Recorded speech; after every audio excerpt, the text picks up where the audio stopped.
Hello, welcome back to the class.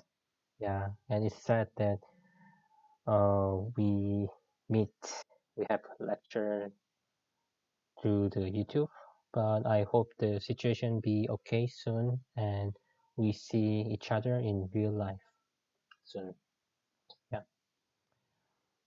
Before that, yeah, we will have a lecture through this YouTube channel, and I will upload the YouTube video every Wednesday morning.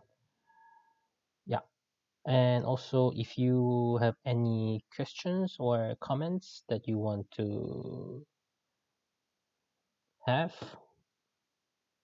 then just make a comment in this video.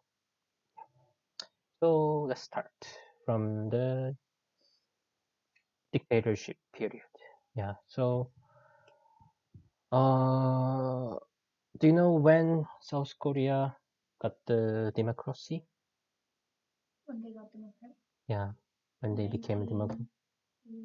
Yes, 1987 is written in here. Yeah, that was the trick. Yeah. So before 1987, actually the democracy in South Korea was not that good. I think democracy in South Korea have been always better than North Korean one. But back then it was quite comparable, like we can compare. But of course, now when we compare the democracy in South Korea and North Korea, it's not comparable because South Korean one is much better than North Korean one. Yes. But back then, from 1953 till 1987, South Korea was not that democratic as well. So today, we'll cover about this dictatorship period.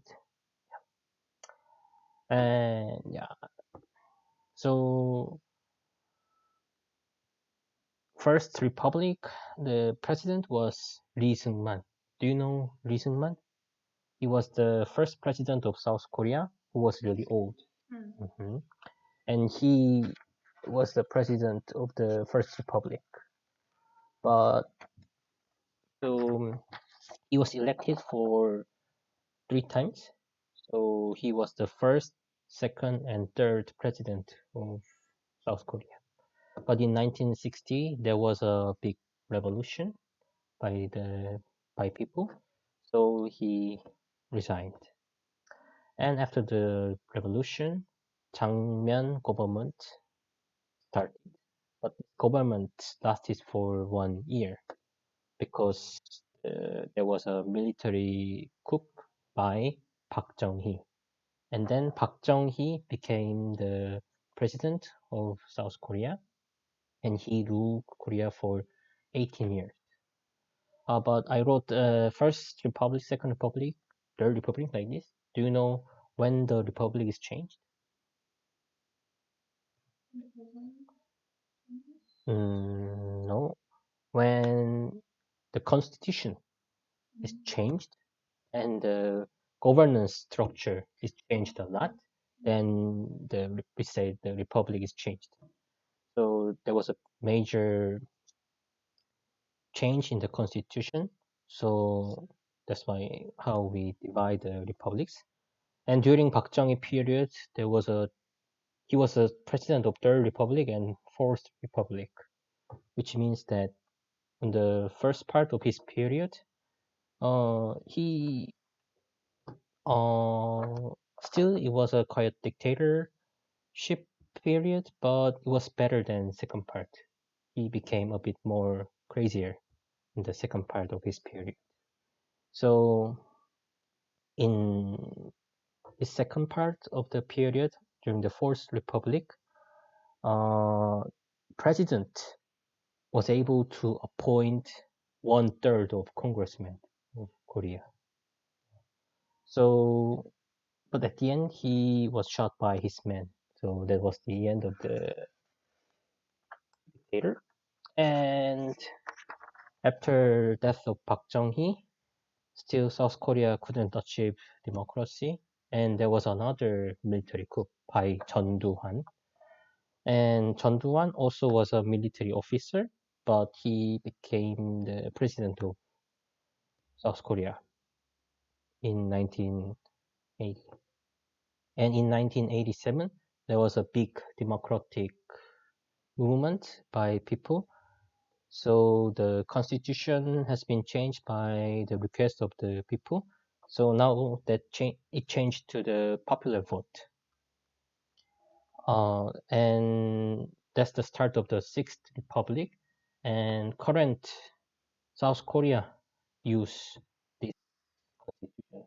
So it's the Sixth Republic.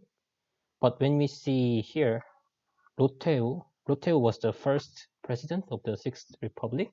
But why there is a question mark? Because Rohteo was actually a friend of Chun Doo-hwan, and he also staged a military coup with Chun Doo-hwan. But surprisingly, he became the first president of the Sixth Republic. So officially, the Sixth Republic started in 1988, but some people actually thinks that it's an extension of the military regime. So I also agree with that point. So we will cover about this period as well. So let's start. So Lee Seung-man, yeah, as I said, he was the first, second, and third president of Korea. Unlike US, we count all terms. So for example, George Washington is the first president of the United States. They don't say it's the first and second, but we count like that. He was an independence activist in the US during the Japanese colonial period. And after the liberation, he became the anti-communist. And he resigned from the presidency because of the April Revolution in 1960. So let's see the economical situation after the Korean War. Because the modern industries that grew during colonial period were located mainly in the north, South Korean economy depended largely upon agriculture and mining in the beginning. And after the war, the US provided aid. But during that time, the US provided aid to many countries, but US gave quite much of aid to South Korea. You know why? Yes. Korea during the Korean War. Yeah, they had Korean help during the Korean War. And Yeah, because that was the start of the Cold War, and also the US helped Germany a lot because Germany was divided to East and West, communist side and capitalist side, and Korea also was divided to North and South, so communist side and capitalist side. So it was a like competition, between the like they are started from one country, so it's more visible, to see the economical achievement. That's why the US helped a lot. And the priority of its capital investment went to the armed forces for the national security. And light industry like flour, sugar, and cotton was the main industry after the war because back then South Korea didn't have enough capital and technology for other heavy industries. And during this time, there was a political oppression by the government. After the war, Lee Seung-man consolidated his control by extending wartime emergency measures into the post-war era. So he always talked about the threat by North, and people who is against his idea is regarded as a pro-North Korean, like that. And National Security Act was enacted. This law is designed to oppress communist activists. However, the law was also misused to oppress political opposition parties. and the law still exists now in South Korea. So, let's see the law. Hmm.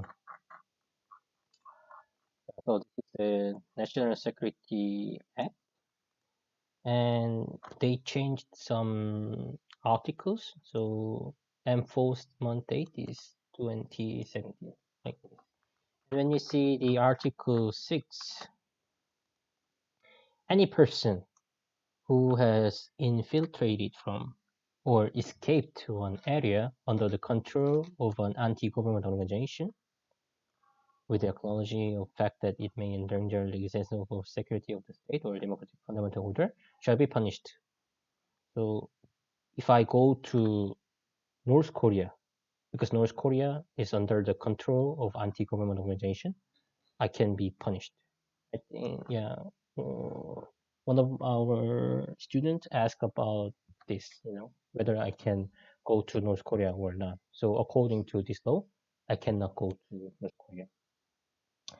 And 7, any person who praises, incites, or propagates the activities of an anti-government organization. So if I say Kim Jong-un is really cool guy, then I also can be punished. And any person who makes contact with a member of an anti-government organization, also, as I said, if I meet a random North Korean person in Estonia here, and if I talk with him or her, this also can be regarded as a contact with a member of an anti-government organization. So this law is still valid. And What about the North Koreans who defect into South Korea? I mean, then they are not the people who escape from North Korea. Is regarded as a South Korean national. So of But what course. about there's a woman in South Korea I heard who really wants to go back to North Korea. They don't allow her to. And Yeah, she yeah, says yeah. she believes North Korea is better. I mean, Is she yes, the yes, yes. exception? Or? I mean, I think yeah, we also will cover about this. She just mentioned about the Kim Yeon-hee. Kim Yeon-hee she's from Pyongyang, and she had a disease, so she wanted to fix this in China. So she went to China, and but to get treatment in hospital, she needed to work. So she worked hard in China, but some broker approached to her, and he said if she works in South Korea, she can earn more money easily, and then she simply can come back to China and get the treatment and go back to North Korea. And she thought that's a good idea. She joined to the broker's team, so she came to South Korea.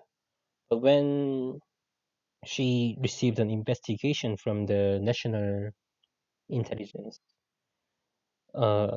service, yeah, from South Korea, she told that she wants to go back to North Korea. So, but North Korean refugees who came to South Korea is regarded as a South Korean national. So South Korean government did not give her passport because it seems like she will go back to North Korea if they give passport to her, because South Korean national cannot go to North Korea. So she's still stuck in South Korea. Yeah, we will also cover about this during the North Korean part. Yeah, and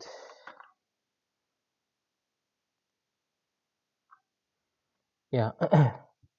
So this National Security Act is actually based on the maintenance of the Public Order Act during the Japanese colonial period, and this act was used to oppress the independence activists or communists. Yeah. And the Progressive Party incident. Because the party claimed the peaceful unification with the North, the party was dissolved and the head of the party was executed. So back then, the official policy of the reunification was by force, but the party talked about the peace reunification, so the party was dissolved according to the National Security Act.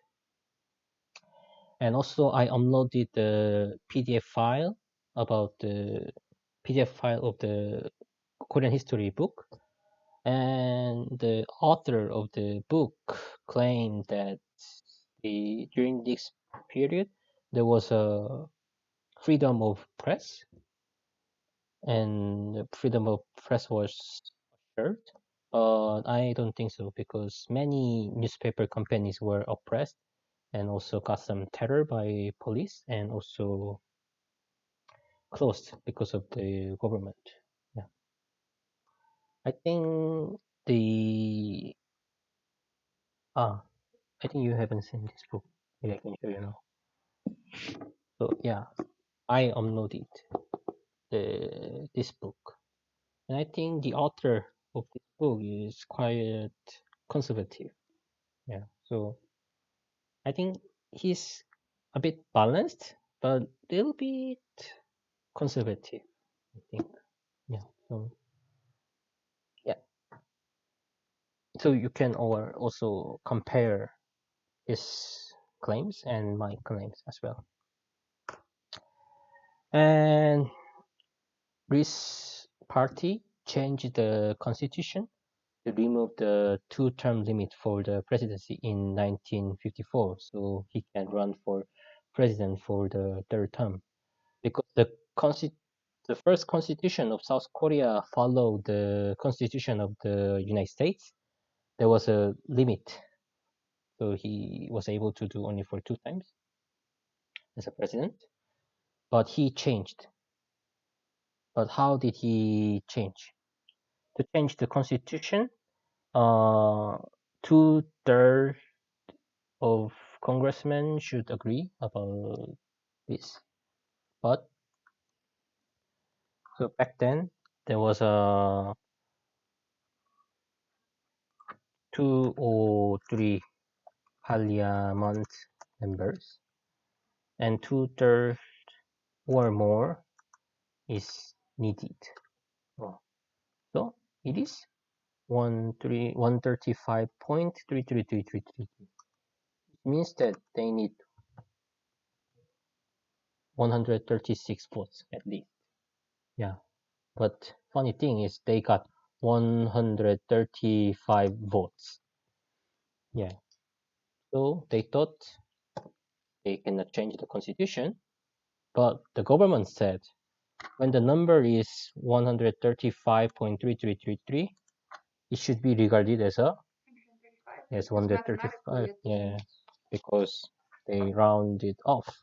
So they said constitution is changed now, and according to the constitution, only first president of South Korea can do more than 2 terms. The constitution really said that only first president of the South Korea can do more than 2 times. Anyways, he was elected in 1956 again, and then 4 years later, he tried to do the president again in 1960. And during the presidential election in 1960, most of the voters in the countryside, they were intimidated by police, so they forced to support Lee. So people got mad about this, so the revolution started in April. To protest against the unfair election, protesters rose in the provincial cities. A high school student was killed by police fire, and this instigated large demonstration all around the country. Students, workers, and even young children, you can see elementary kids here, they joined the protest. And the police fired at them, and more than 180 people were killed during this revolution. And on the 26th of April, the president resigned the presidency and left for Hawaii. So this April Revolution is also written in the preamble of South Korean constitution, the, that the government proceeded from the revolution. So March First Movement in 1919 during Japanese colonial period and April Revolution in 1960 is regarded as a root of the government according to the constitution. And these are the pictures from the revolution.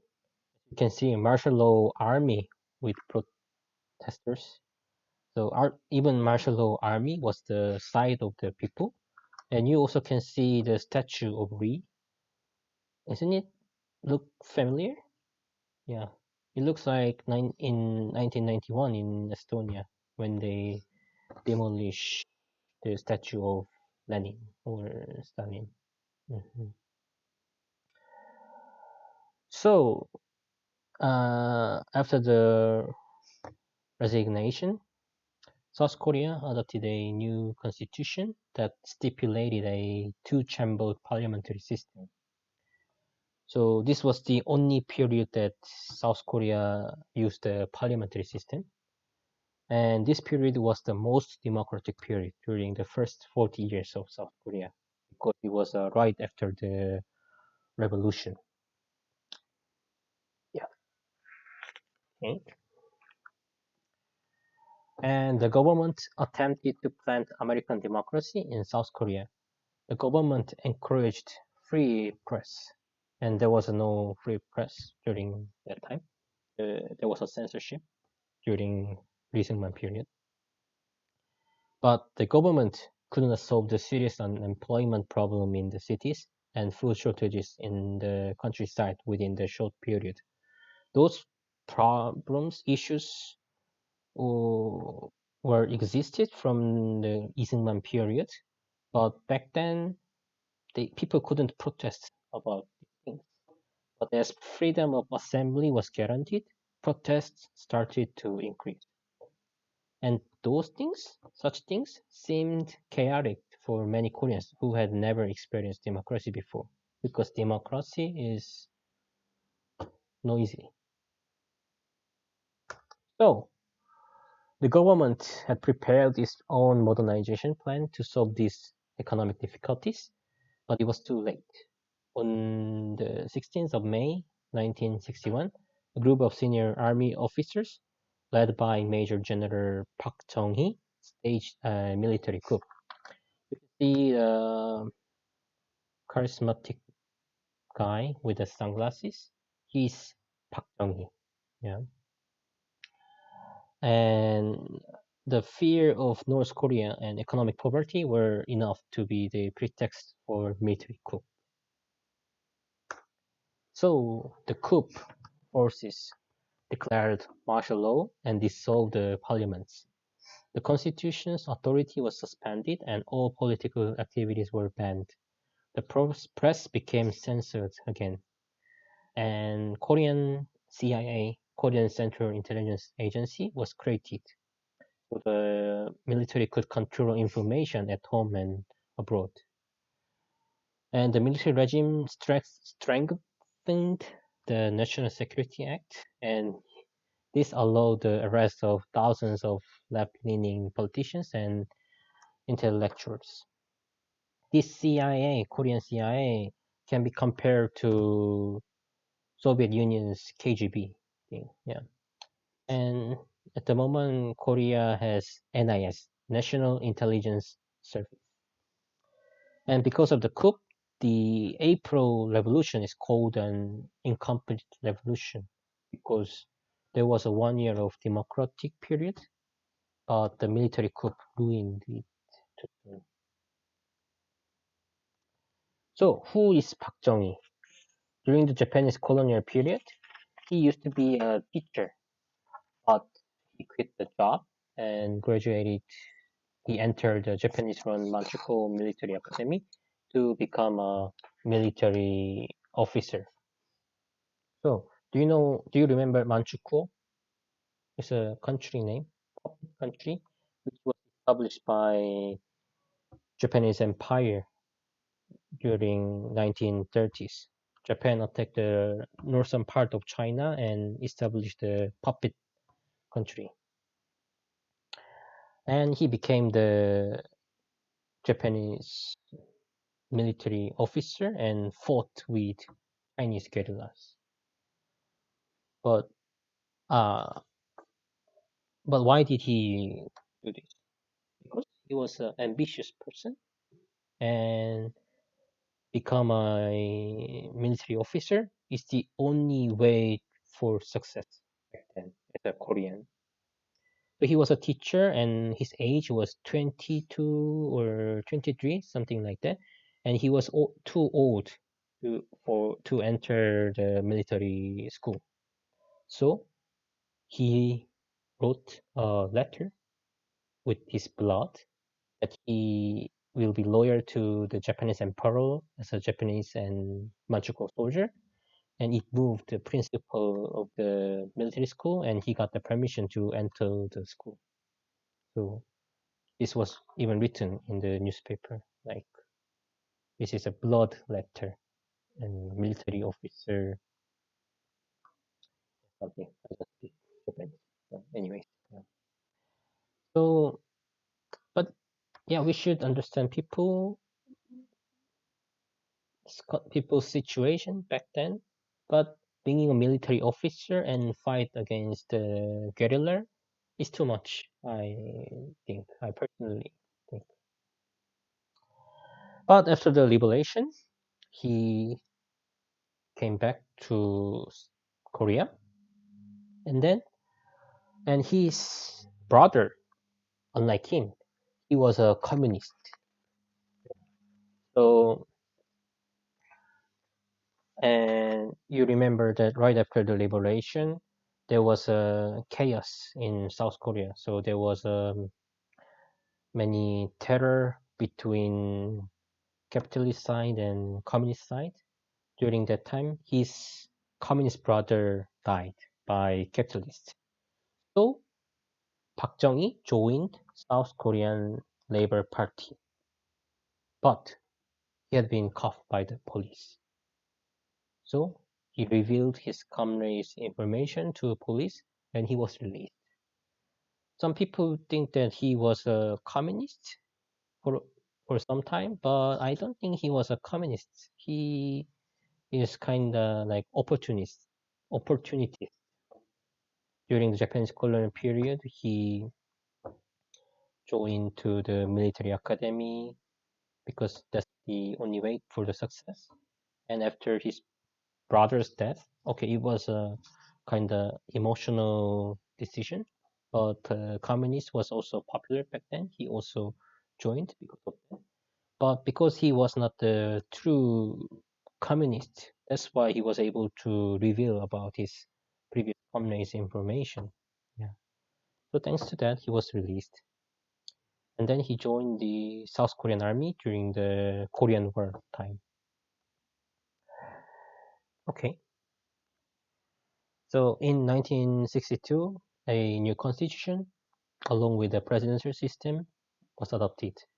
And Park was elected as a president, and his party also dominated the parliament. So this was the start of the Third Republic. And he attempted to build an efficiency-oriented government system. It was a state-dominated financial system, and he also implemented a series of 5-year economic development plans, which actually had been planned by previous government. However, to implement this, he needed money. Then from where he get money? So firstly, he established the diplomatic relations with Japan.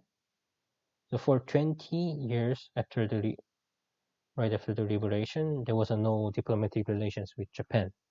But Park's government received a compensation of $300 million with another 500 million in financial aid and private loans from Japan. And there was an agreement between two governments that with that money, Japan also compensated for individual victims who suffered during the colonial period. So, but no money went to actual victims. This is still ongoing issue between Korea and Japan. So when South Koreans talk about the victims of the comfort woman or forced workers during the colonial period, Japan said they have already compensated. But the victims, they are not only asking about money, but also talks about the history education in Japan as well. But Japan thinks that because they have compensated already, South Korea also should not even mention about the history. But and also about the amount of money. Some people say it's $300 million were too small, or some people say it was quite big amount. I think it depends on the time as well, because if you compare the inflation rates, I think $300 million back then, right now, would equal a lot more money. Yeah. Of course, we should consider the inflation, but the point is, anyways, the no money went to actual victims. So At the the same government. time, you could say that it's actually South Korea's government's fault. Yeah. Distribute the money to the victims. Yeah. So we also talked about this before. So I think the government should have compensated to the victims, at least now, because it was the government's fault and have done by the South Korean government back then. And so those money were used for the economic development. And also there was a Vietnam War, and the U.S. Fabricated the Gulf of Tonkin incident and joined the war. And U.S. also asked Korea to send the army. So the U.S. agreed to supply modern military equipment to Korean forces and assured the government of a loan for economic development. And so more than 300,000 South Korean troops fought with the U.S. in Vietnam War until 1973. And this was the second largest number after the U.S. troops number. And there were many civilian massacres and rapes which were committed by the U.S. and its allied forces, also by Korean army as well. When I was in Korea, I visited the history museum, and there was an explanation about the Vietnam War. But the explanation only explained what kind of profit we got from the war. So in 1965, the, the army was sent to earn money, and now more than 50 years have passed, and now this dispatch of military forces to Vietnam is only explained by in the perspective of economy. Yeah, I think. So they don't admit to the mistakes that the military made. How to say? The crimes against civilians. I think yes. In that sense, I'll say there was like when South Korean president visited Vietnam. Actually, South Korean government president apologized. I mean, apologized that they joined the war, but the Vietnamese government actually refused to accept the apology because they said they won the war, then why should they get the apology? So I think Vietnamese government is also not the democratic government. So they also don't care about their people who were the victims back then. Yeah, but I think South Korean history education also should cover about this matter in the perspective of human rights. Yeah, not only in the perspective of economy. And also, many nurses and miners were sent to West Germany. West Germany needed workers who would work in difficult conditions, such as like miners and nurses. So in total, yeah, 7,900 miners and more than 10,000 nurses were sent to West Germany. So there were pros and cons of the park's economic development. During this time, South Korean annual economic growth rate was more around 8% on average and achieved a remarkable export increase due to the rise of labor intensive industries such as textiles. And thanks to the economic growth, Park won again in the presidential election. However, because the government controlled the nation's economy, those family-run conglomerates, chaebol, built colluding ties with the politicians. The government tolerated the family ownership of a chaebol group and the in-group investment among various industries within the group.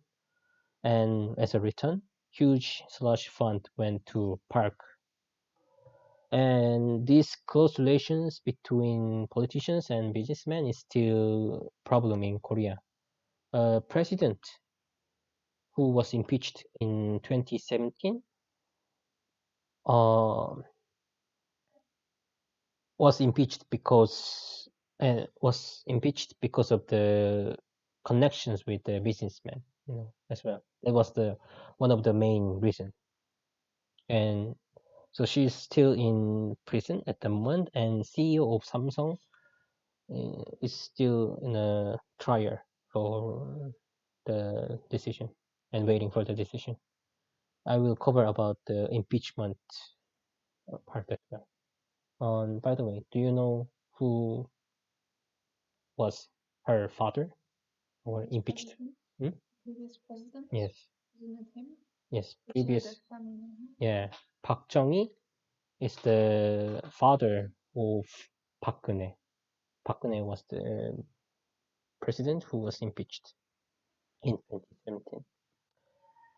And just like the previous president Lee, Park also changed the constitution to remove the two-term limit for the presidency in 1971. And the conglomerates contributed an immense amount of money through slush funds to Park's campaign, while the Korean CIA kept an eye on any company who supported the opposition party. So eventually, Park was elected as a president. Uh, and this election also divided the regions. So southeasterners, 경상 region, main cities are Busan, Daegu, or Ulsan. Most of people voted for Park. And southwesterners from Jeolla region, Gwangju, for example, and they voted for the opposition party mostly. And this phenomenon still exists in, in Korea. So people from 경상도 think 전라도 people as a communist, and 전라도 people thinks 경상도 people as a supporters of the dictatorship, things like that. I mean, if I roughly say like this. And yeah, so I will stop from here. Otherwise, the video will be too long, and I will have a break and then continue next one. If you have any question or if you don't understand something, please write a comment. And also, if you want to mention about something, you also can explain about something. Thank you. 안녕.